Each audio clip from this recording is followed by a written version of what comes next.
Good,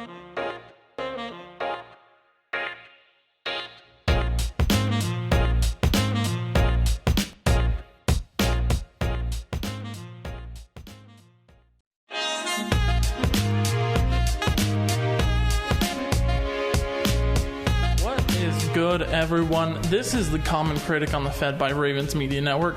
As always, I'm Brandon, joined today by Cody and Dallas, always my faithful hosts. I don't say co-hosts, I just say... Yes, we're all hosts. Just all the hosts. Although you guys always refuse to bring us in from break. You're Why just mess so with good perfection? At it. Yeah. I mean, whatever you say. Yeah, I mean, if you ever want to, just tell me. I was talking to people about it the other day. They're like, Brandon does a great job. Why would we even change? Why mess with it? Yeah. If it ain't broke, don't fix it. There you go. You got a point there. We are talking Cobra Kai, kind of an emphasis on Cobra Kai Season 3, but we love the series so much, and we haven't had a chance to talk about it in the past, that we want to go over Cobra Kai Seasons 1 and 2 also for just a little bit.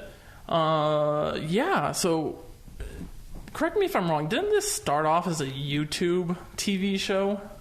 I don't know that. Yeah. Is that right? Yeah, it did start off as a YouTube TV show. And honestly, I was going to, around the same time that it first came to Netflix, Bill Simmons actually interviewed Ralph Macchio on his podcast, and they were talking about it, and I was like, I might actually go pay to watch Cobra Kai, because the way Bill Simmons was talking about it and how great it was and how it brought Karate Kid, the nostalgia and everything back, I was kind of like, oh, I might actually go. And then like 2 weeks later, it shows up on Netflix, and I'm like, oh, this is awesome. Let's go. So I was the same. I was like, I don't want to pay for YouTube, because until then, all they had was like Smosh original content that you could like only watch. I'm like, okay, yeah, if I was like 12, I'd like convince my parents to get me the paid YouTube account so I could watch Smosh. But it's like, but Cobra Kai, I was like, oh, that is so tempting, because even the trailers looked crazy good. Oh, yeah. And we were right to believe so. Yes. I was worried when I watched the trailers, to be honest with you. I remember seeing the trailers, and I was like, I don't know if I really want to ruin my childhood, because I love Karate Kid. As our last week episode, it was in one of my many honorable mentions. But it cracked my top 10. It did crack your top 10. It was close to mine. It was one of my first honorable mentions. But no, I was very nervous when I first saw the trailer for it, and I'm so glad I was wrong about it. Well, before watching, I thought there's one of two ways this could go. Either this can be fantastic, revolutionary, groundbreaking, like a pop culture phenomena, or it could completely ruin all the Karate Kid movies and make them unwatchable, to where you could watch Karate Kid but then can't help but think what happens in the future. Yeah. Right? Yeah. It's kind of like, and this will be a little strange, it's like the end of Mandalorian. Oh, cool. Like, Baby Yoda is going with Luke. Hey, doesn't Kylo Ren murder all the Jedi? Yeah. Yeah, so isn't Baby Yoda going to die? And obviously, Cobra Kai came out before this, but it's that same type of thinking. It's like, is this going to ruin everything I've loved for like 30 years? And I'm so glad it didn't, because it didn't ruin it for me. I don't know about you both. We kind of talked a little bit, but it sounds like we're all kind of lovers of Cobra Kai.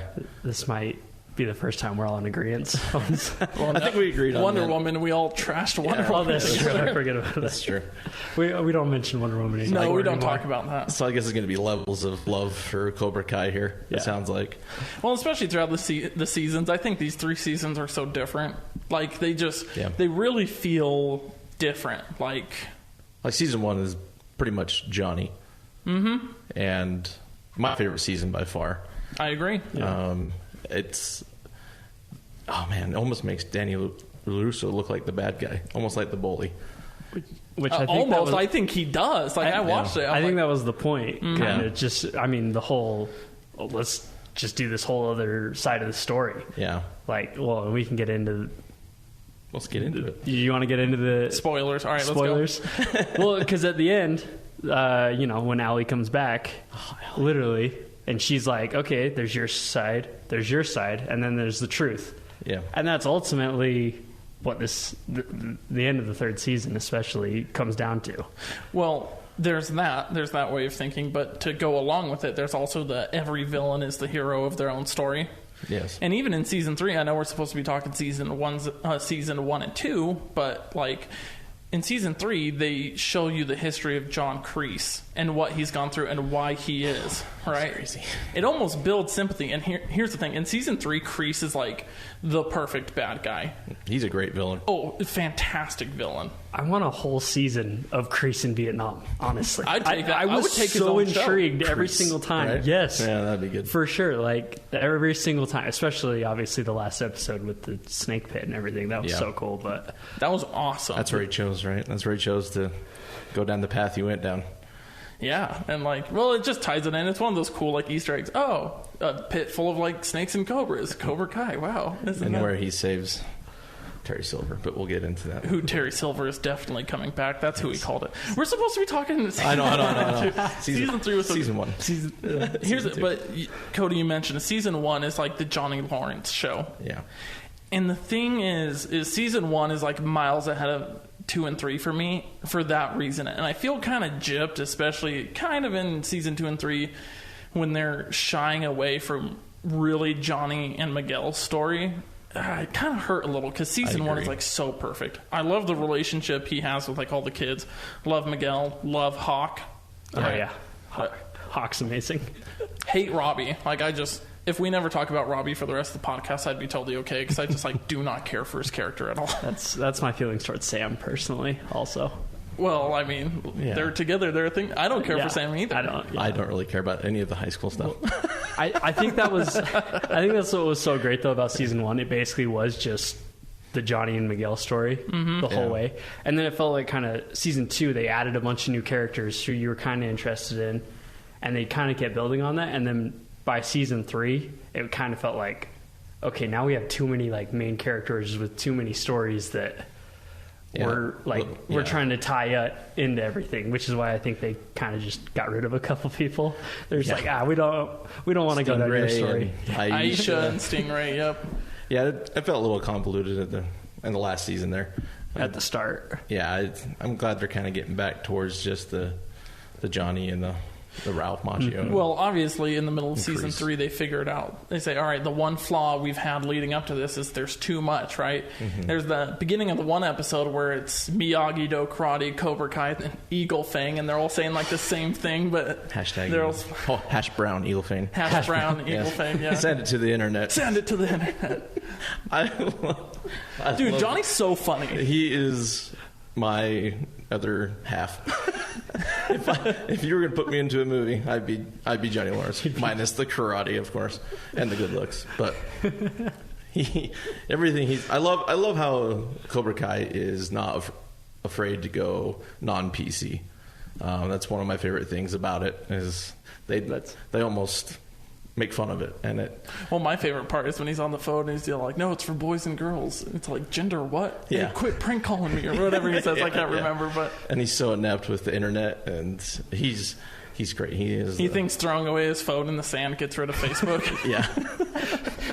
I'll just tag you on Facebook. Oh, I got rid of my phone. It's just so funny. No. Dude, but it is humor, right? Yeah. Like, yes. Was there really a ton of humor in the original Karate Kid movies? No, not really. Not that I can remember. No. So this is a different dynamic that we haven't seen. There's a few like heartfelt, like good, you know, like him and Miyagi like smiling and laughing together. But it's not like, I wouldn't ever call it comedy. Yeah. Whereas there's definitely some good comedic moments in Cobra Kai. That's a fun fact about karate. Pat, I can't remember his name, but Mr. Miyagi, his real name's Pat. They were really worried. They almost didn't cast him as Mr. Miyagi because they were really worried because he was a comedian actor. Was he really? Yeah, that's what he was known for.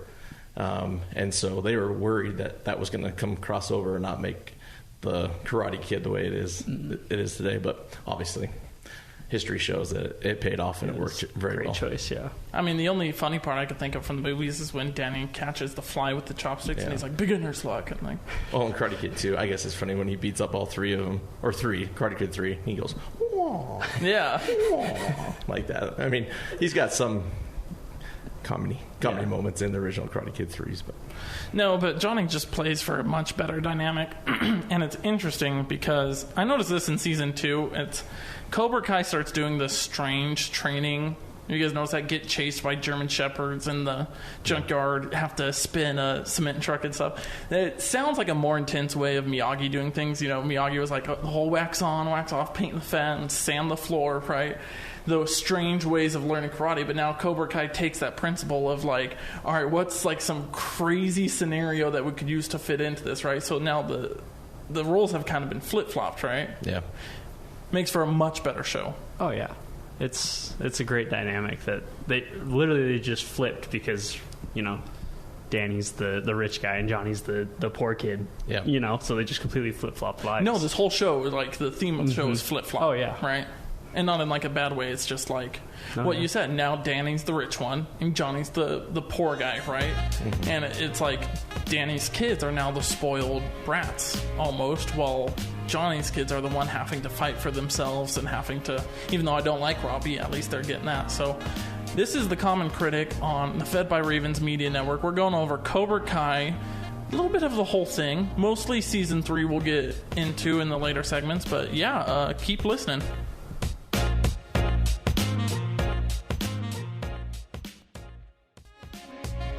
Welcome back, everyone. This is the Common Critic on the Fed by Ravens Media Network, going over Cobra Kai on Netflix, formerly on YouTube, which was a failed experiment, but we're happy to have it on Netflix. Eagle Fang. I'm just going to call it Eagle Fang. Eagle Fang. Because I'm just a fan of Johnny. Eagles don't have fangs. That was hilarious. That was great. That was like one of the funnier jokes. Mongoose? Stop making up animals. My favorite's when he throws in the shirt and the kid's like, is anyone else's a little snug? And like his whole bottom line. Like his midriff is going. Like, just do some more crunches. Yeah. So in the first segment, we talked a lot about Johnny, his good character arc, a lot of focus on him, a lot of focus on Miguel. But Kreese comes in season 2, and at first you kind of, at least I felt like he was going to get a redemption arc, right? Like they kind of play some sympathy towards him. Like, yeah, that's how I kind of felt too. What'd you think about that? With the homelessness, you know, he's trying to talk himself up, and I've been on tours and doing all this bad, cool stuff, and Johnny's like, you're just the same old Kreese, and then he finds out that he's homeless, and then you feel like, oh, it's going to be the arc where he's going to, you know, come back down to earth. But as we come to find out, he's just the same old dirty old man Kreese, man.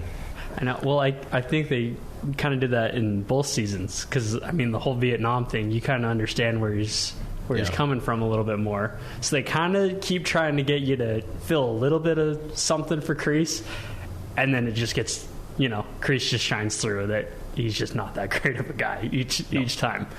So. No, and it's like they even kind of trick you when they're first going back to like the 70s diner or whatever it was, and you see like the jock bully come in and stuff. Did you guys think that was supposed to be John Kreese? Because when I saw that like jock bully, I was like, oh, that's Kreese. So we're gonna that's what I thought. And then it turns out he was the waiter. But here's the thing, and it's kind of like they set it up to where he should have a redemption arc eventually in the series, right? Because they made it to like, look, he was a good guy, right? He's the one who protected the girl. He's the one who had like the morals, even in Vietnam. Like he made the decisions to not kill his friends, even though like turned out that was like a poor decision because then they all got captured and stuff. He still has that moral high ground, that moral compass in his head. So I'm wondering, like, obviously I can't speculate for season 4, but is he going to get a redemption? Because I feel like they've put him past the point of no return. Like he's just an evil dude. Yeah, I think he picks and chooses his moral high ground.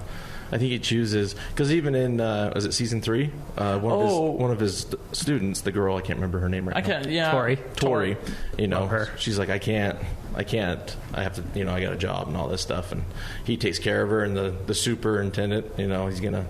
You can pay me in other ways, kind of thing, and so he cuts his finger off with the cigar cutter. So that was a great scene. So if you're on his side and you're on his team, he is very, very loyal, I think, and I think that's why his character arc is good in a way, because he is very disappointed that Johnny is not on his side, because he's saying, this is not the way I wanted it to end. I think he's just going back to the tournament. It all goes back to the tournament, in my opinion. I would agree with you in the sense that yes, he does pick and choose where his morals are, but it's not always, oh, you're just on Kreese's side, he's got your back, because we see the scene where he starts kicking out students for the new guys, right? Like students who have been loyal to him for they're weak. a year or something. Yeah, they're weak. And he's like, you know what, you're done. You may have been loyal to me for this long, but I guess not on his side. That's not what I'm saying. I guess if you're in his ideology. Yeah, there you go. Ideology. That's the word I'm looking for. Well, and he also chooses his moral high ground when it benefits him. Yeah. Like when they're in the meeting to discuss the All Valley, and Daniel LaRusso comes down and is trying to go at Cobra Kai, and he's like, "It's council person, Mr. LaRusso." He chooses. He knows what to do. Yeah. So we got a caller, right? I'm looking at our producer Brian. We got a caller. Are they on right now? Our first one. Caller, what is your name? Where are you calling from? Clendon, West Jordan. West Jordan, here in Utah. Yes, they're in Utah. Awesome, local caller. What did you think of Cobra Kai Season 3? Okay, let's jump back to Season 2. Who was talking about John Kreese being loyal? Come on, guys. He's loyal to himself. Not loyal to the girl. He's not loyal to that. He's loyal to Cobra Kai in beating either Eagle Fang or Miyagi-Do. He's not loyal to her. He's loyal to the concept of beating those boys. So come on, talk to me about that. So he only cares for his ego. He's built Cobra Kai as his ego. That's right. It's his ego. That's fair. It was his dojo in the 80s. It was his dojo in the 70s when he started it, and he's going to lose it without them. There's no loyalty to the kids. It's hard to argue, and like we said earlier, if you were listening, he's the ultimate bad guy, ultimate villain. Yeah. I think maybe I used the wrong word, loyalty. I think the ideology is like what Brandon was saying was more correct than what I was saying, loyalty. He uses people to get to his end goal, which I think is winning the tournament for Cobra Kai. Well, so I agree with you in a way, caller. Yeah, what else did you like? We want to talk. You want my opinion on Season 3? Yeah, give us whatever you like. The time is yours. Okay. Season 1, beautifully laid out. They did it just like Karate Kid. We finally get to see where Johnny goes, because in number 2 and number 3 of the original Karate Kids, we get to see where Daniel goes. Now we get to see where Johnny is. Beautifully done. Horrible acting, beautiful storyline. Hard to argue. Ralph Macchio has never been a good actor, I would say. He's about as good as his hairpiece. Yeah. Ouch. Hey, not bad at 60 years old or whatever he is. Yeah, he does look good for his age. I hope I'm that good looking.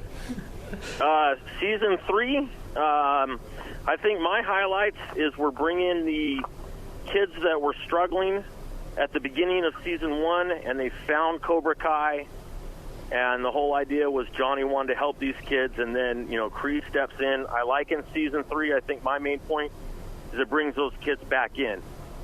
In my household, we cheered I think it was the last episode where they're at the house and it's the Christmas party, the fight breaks out. We cheered when Hawk flipped back. Yes. Oh, for sure.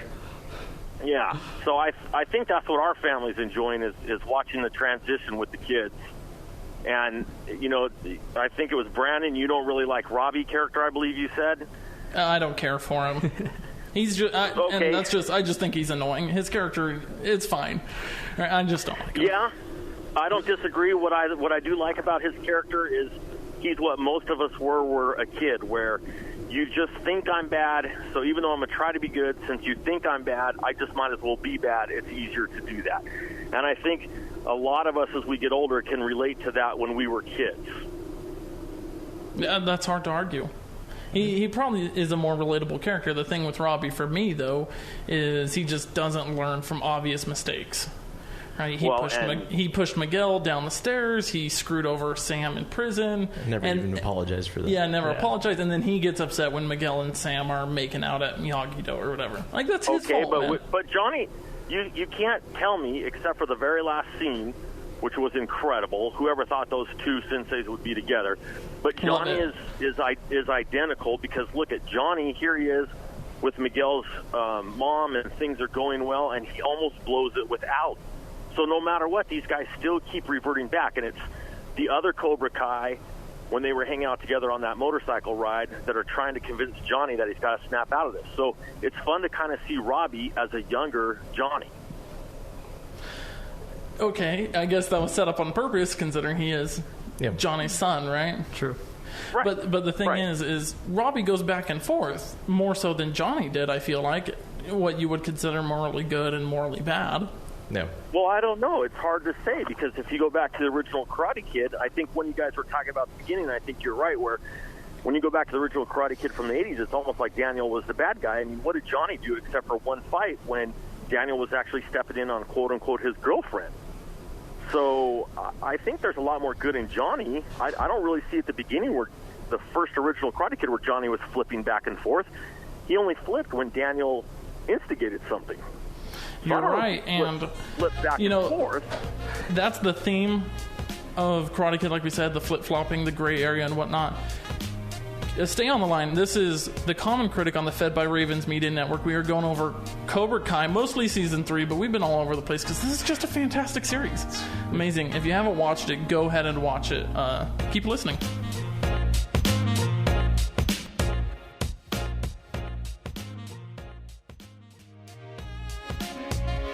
Welcome back, listeners. This is the Common Critic on the Fed by Ravens Media Network, talking Cobra Kai on Netflix. Last we left off, we had a caller calling in local here from Utah. Caller, are you still there? I am. I'm here. Let's talk more Season 3. Let's focus on Season 3. You were mentioning you liked the arcs of the kid. My favorite character is Hawk. Cody, Dallas, do you guys? Out of the kids? Out of the kids, yeah. Yeah, I love Hawk. Well, Hawk and Miguel. I like Miguel. Hawk's definitely the coolest, that's for sure. Dimitri's funny. Dimitri's funny, but I think it's unrealistic that he'd ever beat Hawk in a fight. Well, it takes one. It only takes one good punch. Okay. Who are some of your favorite characters, caller? Well, as far as the storyline, Hawk, I think I mentioned that before, but I actually enjoy Miguel. I think the good heart, how he's the one who pulled Johnny out. I mean, Johnny went from pulling a beer out of the fridge to pulling juice out of the fridge. And so I really think Miguel is ultimately my favorite, even though Hawk is my favorite storyline. I agree. Miguel's a better character. Hawk has the better arc, I would say. And the better tattoo. His tattoo rocks, man. Both tattoos. Yeah. But Miguel at the beginning, when he's still paralyzed in the coma, right? Caller, what you said is Miguel pulls him out while Johnny is also pulling him out, right? There's kind of that mutual relationship there of, look, you're going to help me get my life back together while I'm going to help you walk and get back into karate and whatnot. I think their relationship is very reminiscent of Danny and Mr. Miyagi, right? Yeah. Well, yes, and if I could take it a step further, Miyagi didn't really need Daniel. I mean, it was a nice addition, but in Miyagi's life, he didn't really need Daniel. Both of these characters, Johnny and Miguel, needed each other. I think the writers or the storyline really took it a step up, and it makes it enjoyable reminiscing back to the 1980 Karate Kid.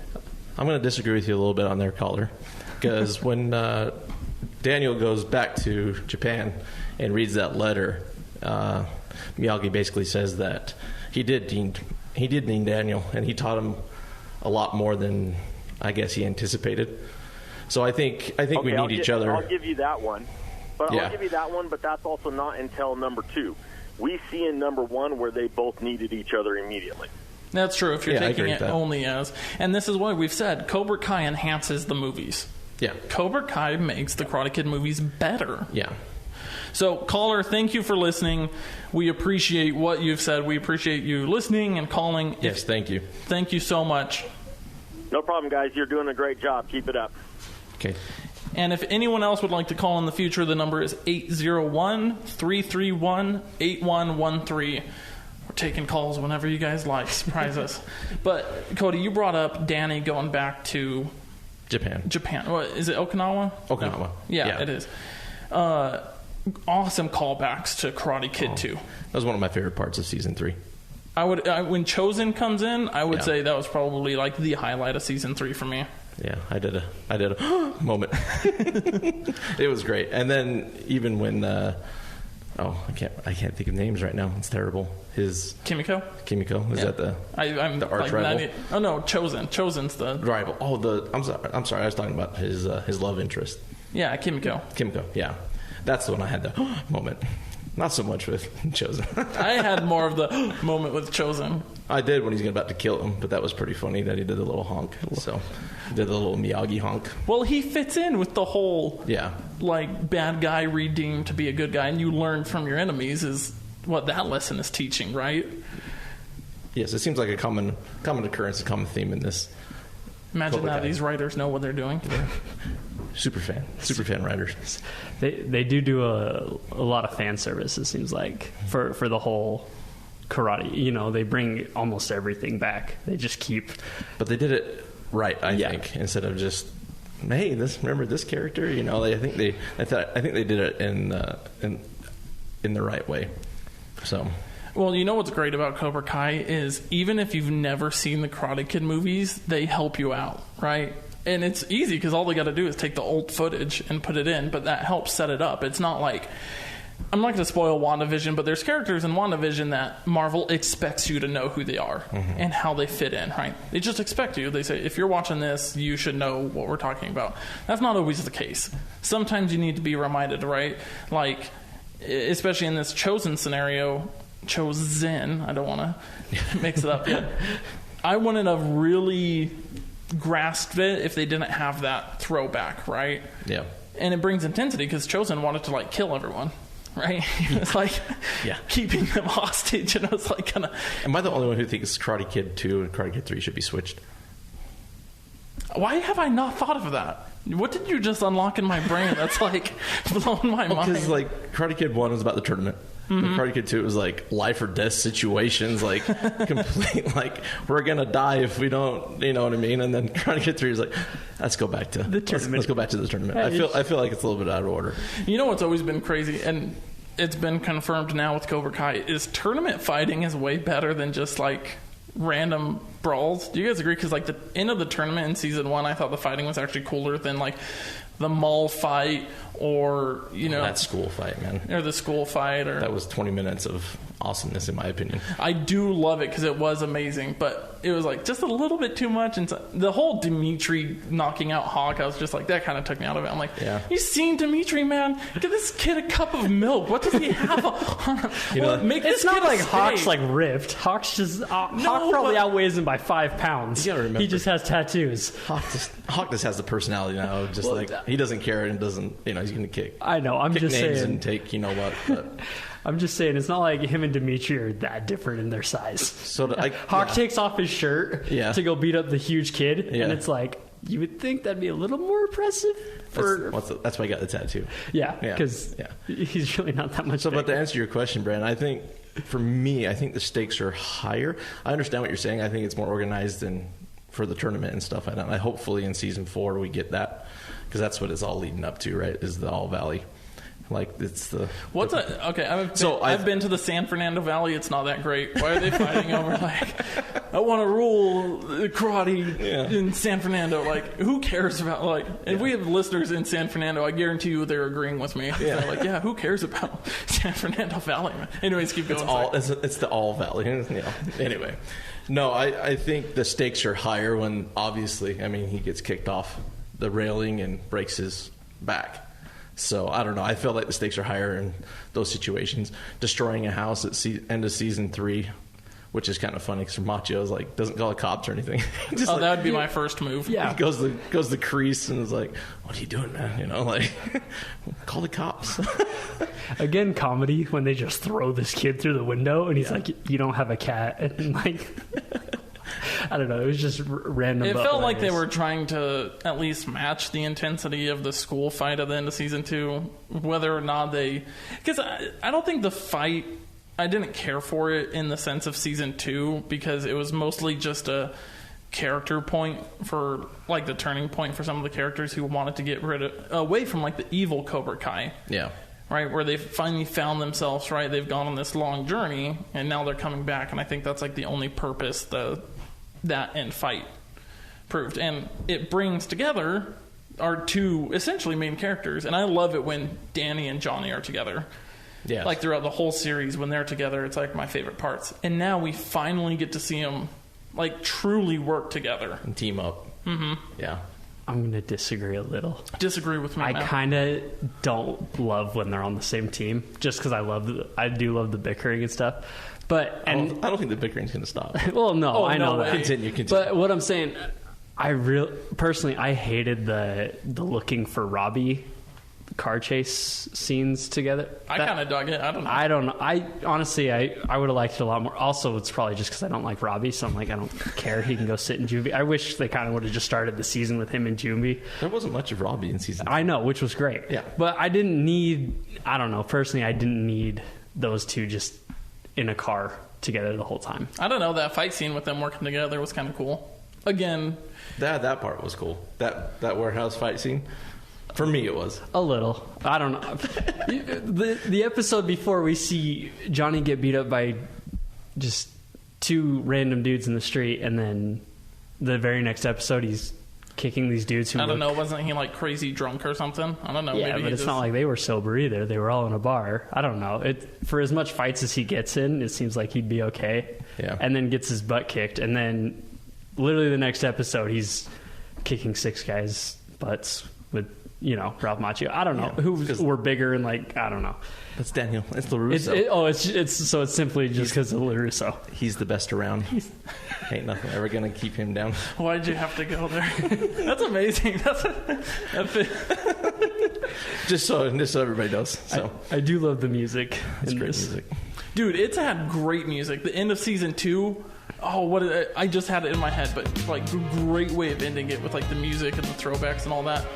This is the Common Critic on the Fed by Ravens Media Network. Again, we are taking your calls if you'd like to call in 801-331-8113. Going over Cobra Kai Season 3. We're going to wrap it up. We're going to rate it, tell you whether or not it's worth it. And I think that's super easy to guess what we're going to do. Yeah, no. Surprise, big surprise.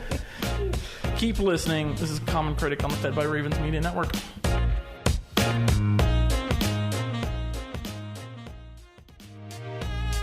Welcome back, everyone. We're wrapping it up. We're talking about Cobra Kai Season 3. This is the Common Critic on the Fed by Ravens Media Network. Thank you to the caller who called in earlier, gave us a lot of insight, and we've had a fun conversation. Something big we've breezed over is Allie is back. And Allie. Elizabeth Shue coming back to play. She was busy filming The Boys on Amazon, I'm assuming, and if you haven't watched The Boys on Amazon, you need to watch The Boys. We'll be doing that soon, so just eventually, stand by. yeah. But Allie, I was so excited to see Elizabeth Shue back in. She a heartthrob for you? Oh, yeah, 100%. I mean, 100%. I did it again. But I mean, I was born in 85, so I mean, I'm not that old. But I mean, growing up, Elizabeth Shue was the cream of the crop. I mean, she looks great in Karate Kid. Too bad she wasn't in 2 and 3. That would have even been better. But her loss. Yeah, definitely her loss. But my poor wife, I was so excited when Allie came back. When they were teasing her that she was going to come back, and he responded at season 2, and then she showed up and saved the day. I was very happy. Muy happy. They brought her back in the perfect way. I heard a rumor before season 3 that Allie was going to come back to be the doctor that helps Miguel walk as a favor to Johnny. Oh, I did hear that. And I was like, I didn't know how I felt about that, because I'm like, okay, that seems weird for her to come all the way back to California. Like a specialist or something. Yeah. Well, they did say they flew in the specialist. Oh, anyways. I know. And without having her be it, you know. So, but tying it into where it's I'm doing my high school ex-boyfriends a favor and doing this. It just seemed weird, but this seems so much more natural, right? In her place in life, she's at kind of a low point also. But she's still of a right mind. She's still kind of that guiding light, that moral compass for Johnny, right? Yeah, and it was the way and I like the way they brought her back because if they would have kissed, that would have ruined everything. I think I was nervous. I was like, because I was rooting. I mean, I love Allie, but I was rooting for Miguel's mom and Johnny, yes. and which happened. So, yay on that one. So. I don't know. She was the perfect mediator between Johnny and Daniel. So or Danielle, like Johnny likes to call him. Well, I was nervous when they went to that party, and then it was like Danny, her, Allie, and Johnny, and I was like, okay, I like Danny's new wife. Right? Oh yeah, I love her character. Miss LaRusso, Miss LaRusso rocks. She's a close second, right behind Allie. She's not bad. Sheldon's to look sister. at That's all I can see her as for some reason. But I was like, okay, don't tell me they're gonna play like some adulterer card here or something. I was nervous. Like, I don't know. Did you guys feel that? Not so much. No, well, I was actually more worried that like she was LaRusso, the wife, was going to get mad or something, or like jealous that for like or something. But the fact that they like brought her in and those two like liked each other and like everything was good, and then Allie's like to Johnny, like, if you like this girl, like, don't screw it up, like, go get her, I love the way they brought her in, not to cause drama or to create a love triangle or something like that. Well, she humbles Danny and Johnny, right? She says, you guys are still so stupid for still beefing over this. Again, you guys want to be king of karate in the San Fernando Valley? Like, what you guys are doing is useless, but there's kids out there that need you now. It's like the United States needs a good Allie talking right now. Not to get political, but I think maybe Allie can. She should.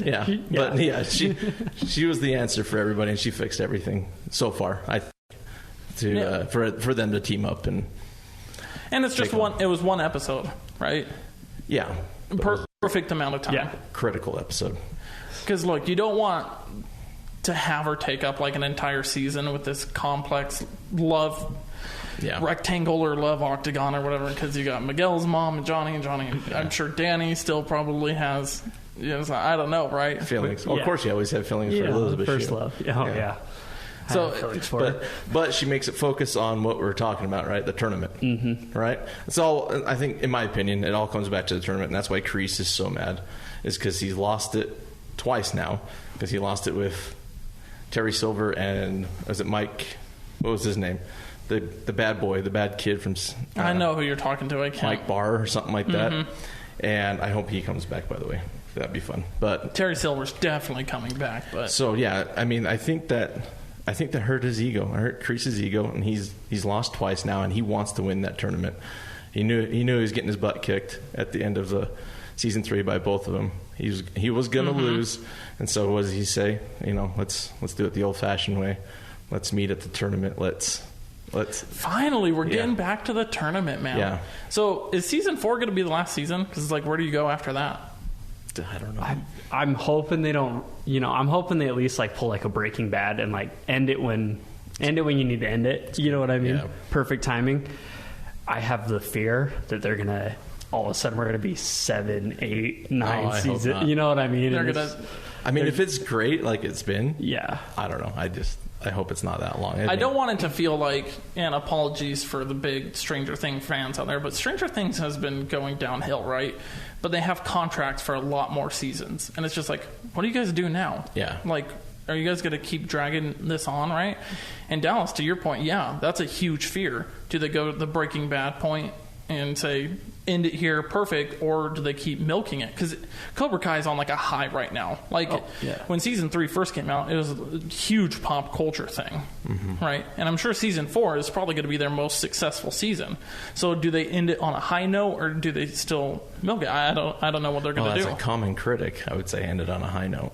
But those people who are in charge like to... They're going to money grab. Yeah, they like to milk the money. And if they're going to money grab, I'm going to be so upset. Yeah. Because it's like, if we get the last season of Johnny and Danny just working together, and then obviously the good guys are going to win, right? Like, yeah, I would imagine. I hope Kreese doesn't win. I can't imagine Kreese winning. That'd be terrible. I mean, it is called Cobra Kai. Shoot, dude! What if he does win? Cobra Kai already won season 1, so I mean, yeah. Well, we'll see. I hope he doesn't win, or if they take it back and they all go under the Cobra Kai name or something like that. Maybe that'd be cool. Ooh, Danny becoming a Cobra Kai instructor. That's what I was going to ask though. Also, what are they calling Eagle Fang? I think they're just ditching it. Are they just still Miyagi-Do then? Yeah, I think they're ditching Miyagi Fang-Do. Yeah. Anyways, let's get around to rating. We're just going to rate season 3. right now. Is that fair? Yeah, I think that's good. Dallas, you go first.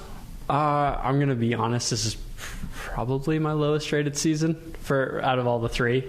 The last 3 episodes, I mean, probably bring it up for me because the last 3 episodes I think are the best part of the season. Mm-hmm. But so for me, I'm going to go with 7.2 on the season. But yes, worth it. Watch it. It is. It really is a great series. Yeah, I agree. I mean, the acting, but it's fantastic, and I love it. It's almost a guilty pleasure for me. There's some things in there I could do without, but I think it's great, and I think it's definitely worth a watch. Make sure you watch season 1, 2, and 3. Don't just watch season 3. But I would give it a solid 6.8. 6.8 doesn't sound solid. Yeah, but you should know my ratings by now. I know Cody is very harsh with his ratings. So 6.8 is really good in my book. Yeah, it takes a lot to go up. Like 6.9. Yeah, for me, I'm like. But Brandon hands out 10s like they're candy. Well, I know. I was gonna say I'm like, who was it? Was that like Reggie Miller at the dunk contest who just threw out a 10 at like every single dunk attempt? Yeah. Whoever that was. Like, yeah. This is an 8 for me, right? Season 3, 8. Season 3 is an 8, and here's the thing: when I first watched it, I was thinking about it, and I was like, it's probably a 7.9 because I can't quite bring myself to give it an 8.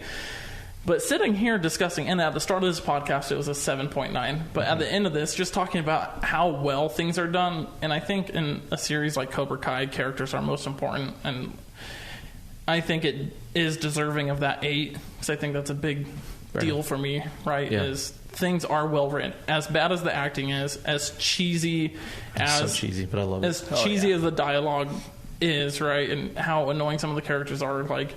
It's still such a great series, and it just enhances the original movie so much, and that's like a big part for me. So I give it an 8. Awesome. There you go. And of course, it's worth watching. Yes. Watch it. Yeah. Oh, yeah. So that's it for Cobra Kai Season 3 series as a whole. Right? We love it. You need to watch it. Out on Netflix now. Next week, we've discussed doing a crazy throwback, and we've decided we're going to do Top Gun. Let's go. We got to do Top Gun, man. We're going to be in the danger zone. It's going to be great. Man. New Top Gun's supposed to come out eventually this year, but we're just too excited because it keeps getting pushed off that we just got to talk about the original right now. And Brandon's got some tidbits for you next week. So. Some special insides that very few people know. Follow us on social media. Look up our Instagram. Look up our Facebook. And please follow us on YouTube. Subscribe to us. Like, comment. We've been responding to comments. We've been getting a lot of interactions. Thank you for that. Again, if you want to call in, I'll start giving the numbers out more. This has been Brandon, Cody, and Dallas with The Common Critic on the Fed by Ravens Media Network.